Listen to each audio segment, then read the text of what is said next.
हर हर महादेव। मैं अनूप सिंह कौशिक धन की बात में आपका स्वागत करता हूं। आज हम धन की बात करेंगे, लेकिन हमारे लिए नहीं, बच्चों के भविष्य के लिए। यह किसी से छुपा हुआ नहीं है कि मध्यम आय वर्ग के परिवारों में माता पिता का जीवन अक्सर चुनौतियों से भरा होता है।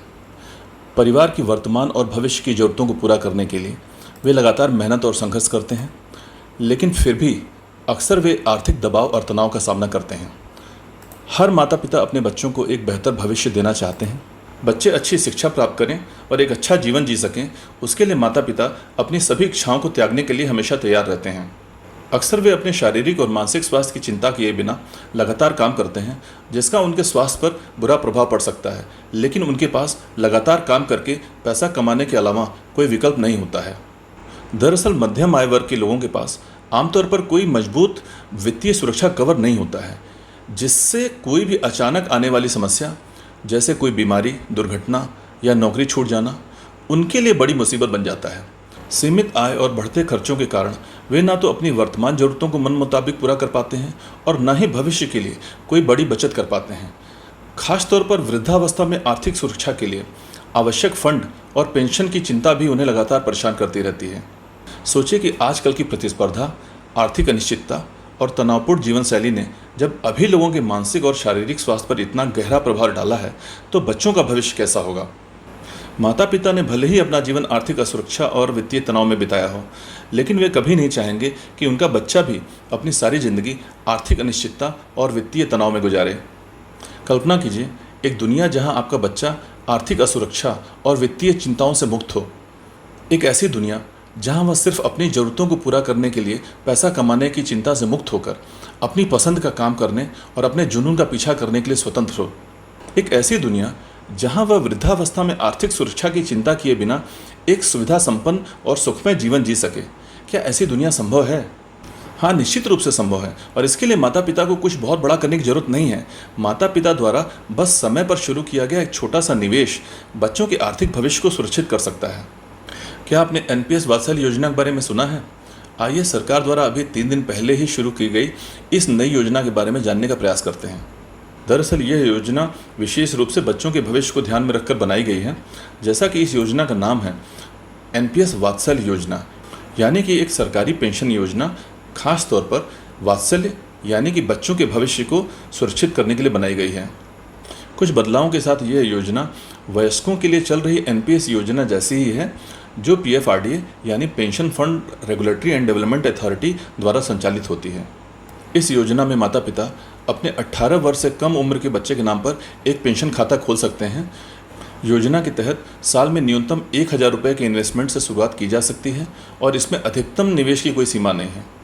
इस योजना में निवेश पर चक्रवृद्धि ब्याज मिलता है, जो नियमित रूप से छोटे छोटे निवेश को भी लंबे समय में अविश्वसनीय रूप से एक बहुत बड़े फंड में बदलने की क्षमता रखता है।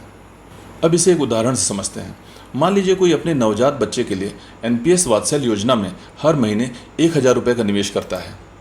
यद्यपि एचडीएफसी पेंशन फंड ने पिछले 5 साल में 18% का सालाना रिटर्न दिया है, लेकिन मैं कैलकुलेशन के लिए वही रिटर्न यूज़ करूंगा जो पिछले 3 साल में मुझे खुद के एनपीएस अकाउंट में मिला है। आप देख सकते हैं कि मुझे मेरे एनपीएस अकाउंट में 14.68% का रिटर्न मिला है, जबकि मैंने जो स्कीम चुनी थी उसमें निवेश का सिर्फ 32% हिस्सा इक्विटी में लगता है, 20% कॉर्पोरेट बॉन्ड्स में लगता है और 48% गवर्नमेंट बॉन्ड्स में निवेश होता है। अगर इक्विटी में निवेश अधिक होता तो यह रिटर्न और ज़्यादा होता। चलें 14.68% रिटर्न के आधार पर ही कैलकुलेट करते हैं। तो अगर माता पिता ने अपने नवजात बच्चे के लिए इस योजना में हर महीने 1000 रुपये का निवेश तब तक जारी रखा जब तक कि बच्चा खुद यह निवेश जारी रख पाने में सक्षम हो जाए, तो अगर बच्चे ने भी अपनी 60 वर्ष की उम्र तक यह छोटा सा मासिक निवेश जारी रखा, तो कुल 60 साल के समय अवधि में माता पिता और बच्चे सबने मिलाकर कुल 7,20,000 रुपये जमा किए। अंदाज़ा लगाइए कि बच्चा जब 60 वर्ष का होगा तो इस 1000 रुपये की किश्तों में जमा किया गया 7,20,000 से कितना पैसा इकट्ठा हो जाएगा। सुनकर आपको यकीन नहीं होगा, यह पैसा 32 करोड़ 70 लाख रुपए हो जाएगा। मुझे पता है कि इन फिगर्स पर कोई यकीन नहीं करेगा, लेकिन कंपाउंडिंग को इसीलिए विश्व का 8वां आश्चर्य कहते हैं।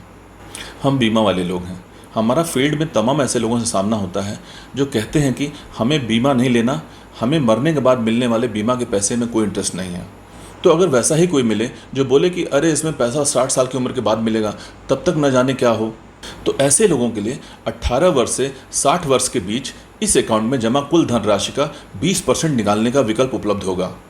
एक बात और, इस योजना में निवेश पर माता पिता को इनकम टैक्स पर छूट भी है। तो कैसी लगी आपको यह स्कीम? उम्मीद है मेरी तरह आपको भी पसंद आई होगी। तो चलिए वीडियो समाप्त करने से पहले आपको यह भी बता देता हूं कि कैसे आप अपने बच्चे के लिए एनपीएस वात्सल्य अकाउंट ऑनलाइन खोल सकते हैं। सबसे पहले गूगल पर सर्च करें ENPS।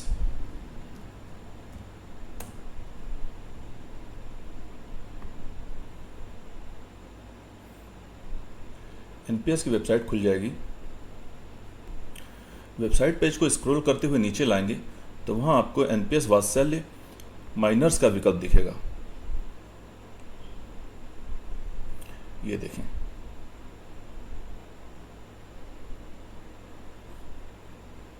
यहां आप रजिस्टर नाउ पर क्लिक करके अपनी यानी माता पिता और बच्चे की पूछी गई डिटेल्स भर के बच्चे के लिए एनपीएस खाता ऑनलाइन खोल सकते हैं।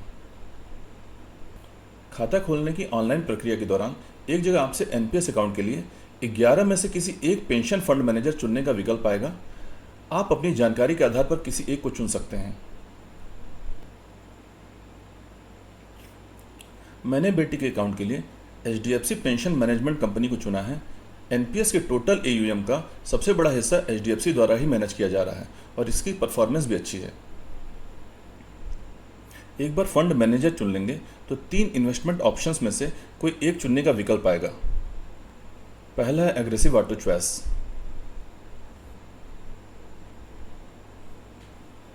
इसमें 75% निवेश इक्विटी में, 10% कॉर्पोरेट बॉन्ड्स में और 15% गवर्नमेंट बॉन्ड्स में निवेश होता है।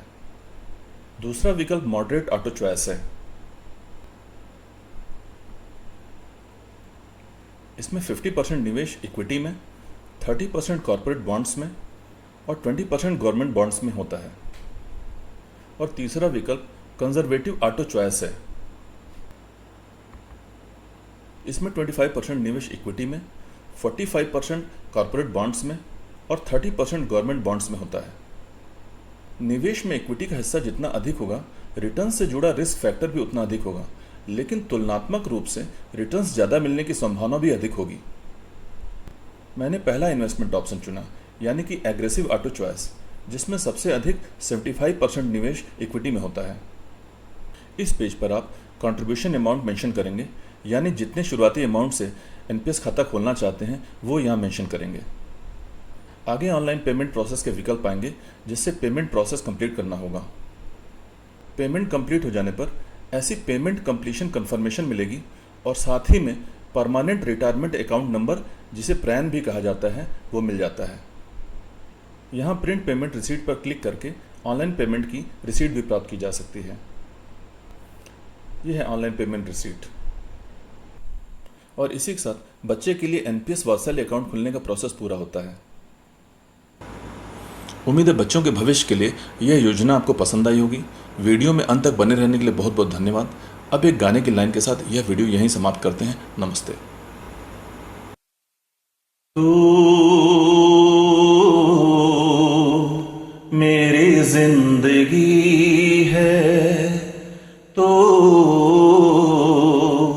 मेरी हर खुशी है। तू ही प्यार, तू ही चाहत, तू ही आशिकी है। तू मेरी जिंदगी है, तो मेरी हर खुशी है।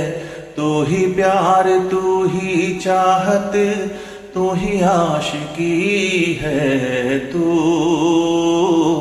मेरी जिंदगी है, तो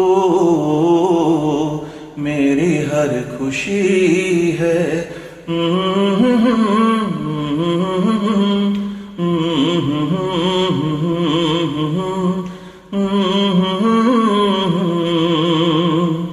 हर जख्म दिल का तुझे दिल से दुआ दे। हर जख्म दिल का तुझे दिल से दुआ दे।